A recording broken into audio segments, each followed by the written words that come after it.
The Yehots, a tribe or group of Native Americans, were dancing around the broken down cabin when they heard a terrible roar, sound, cry. In a moment, they saw an animal like none they had ever seen before running toward them. Buck jumped at the first man he saw, tearing his throat open, killing him. Then, with another jump, he quickly did the same to a second person. There was nothing the Yehots could do.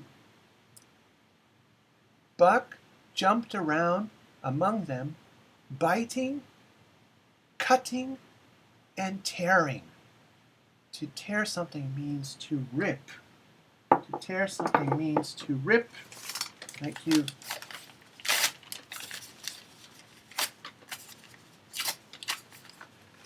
He moved so fast that their arrows went past him and they shot each other. Finally, in terrible fear, they ran into the woods with Buck still roaring, crying at their feet and pulling them down as they ran. So he chased them and caught them. When the Yehots, the Native Americans, had gone, they never came back. Never to come back, Buck returned to the empty camp. He found Pete, another friend of John Thornton. He found Pete where he had been killed in his blankets. The smell of every movement of Thornton's terrible fight took Buck to the edge of a deep pool, to a lake. There, her head in the water, lay Skeet. Skeet is another dog of John Thornton's. There, in the water, her head in the water, lay Skeet, who had stayed with John Thornton to the end. The pool was dirty.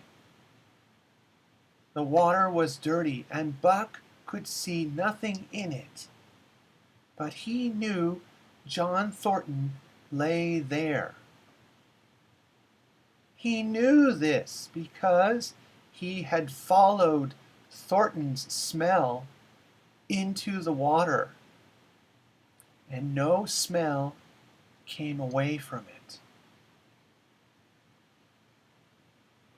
All day, Buck stayed by the pool or walked around the camp. He already understood what death was, and he knew that John Thornton was dead. It left a feeling of emptiness, great sadness inside him. A hunger. He felt hungry that no food could stop. A hunger that no food could take away. But at times, when he looked at the bodies of the Yehots, he forgot his pain and felt great pride. He had killed men, and it had been easier than killing a husky dog. He would not be afraid of men now, unless they had arrows or clubs. A club is a wood stick. Night came, and as the moon rose high above the trees into the sky, Buck could feel there was more new life in the forest. He stood up listening and smelling. From far away, he heard barking, coming closer and louder. He heard wild dogs in the forest. It was something he had heard before. It was the call of the wild. It was the call pulling him away more strongly than ever. Buck is a dog. He grew up with humans, but now in the forest, in nature, nature is calling him back. And as never before, he was ready to go. John Thornton was dead. There was nothing stopping him now.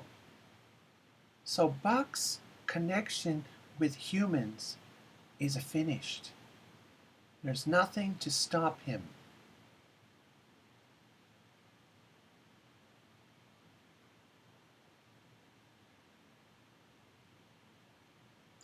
Maybe you wonder why the Yehots killed John Thornton.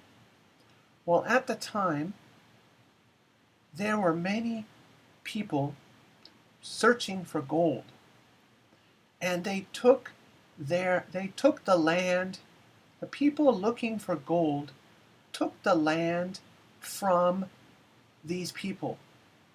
So these people are very angry. For thousands of years, they have lived on the land.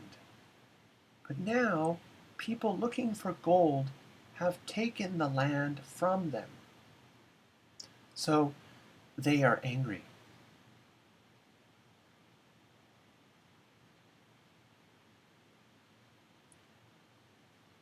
A pack or group of wolves had come down from the land of forests and streams into Buck's Valley to hunt for meat. A group of wolves. 1 wolf, 2 wolves, 3 wolves. So a group of wild dogs. As they came into the open space where the camp had been, Buck was waiting for them. They were afraid when they saw him, so big and still.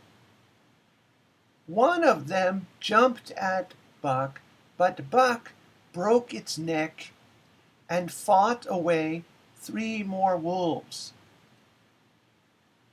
The pack moved toward him together now, but standing on his back legs, biting and cutting, he was everywhere at once. He moved so quickly that the wolves could not jump onto him, and at last they moved away a little, afraid. Then 1 wolf, long and gray, came forward carefully in a friendly way. It was the wild brother that Buck had seen and run with for a night and a day.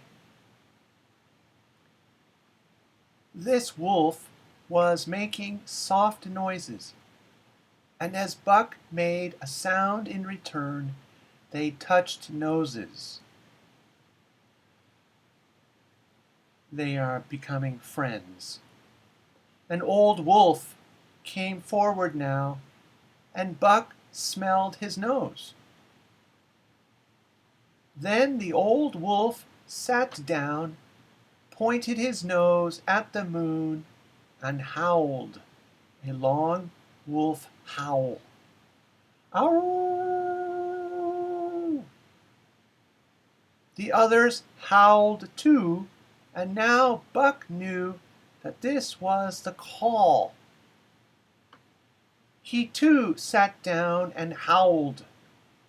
Then, as the wolves jumped away into the woods, he ran with them, side by side with his wild brother, barking as he ran. After a few years, the Yehots saw a change in the wolves in that part of the country. Some of the wolves now had brown on their heads and nose, with white on their fronts. The Yehots also talked about a ghost dog who runs at the front of the wolf pack and who is more cunning, clever than the other wolves. The ghost dog takes things from their camps and kills their dogs, but even their best hunters cannot catch it. Some hunters who go after it never come back, and others are found with their throats torn open. Your throat is your neck, and if it's torn open, you die. Every fall, when the Yehots follow the moose from the mountains to lower ground, there is one valley that they never go into. But they do not know that every summer there is one visitor to that valley. It is a great animal with a beautiful coat. It is Buck. It's like the other wolves, but different. He comes down alone from the land of forest and streams into an open space among the trees where a yellow stream runs from old moose skin bags in the ground. He stays here for a time, howling once, long and sadly, before he goes.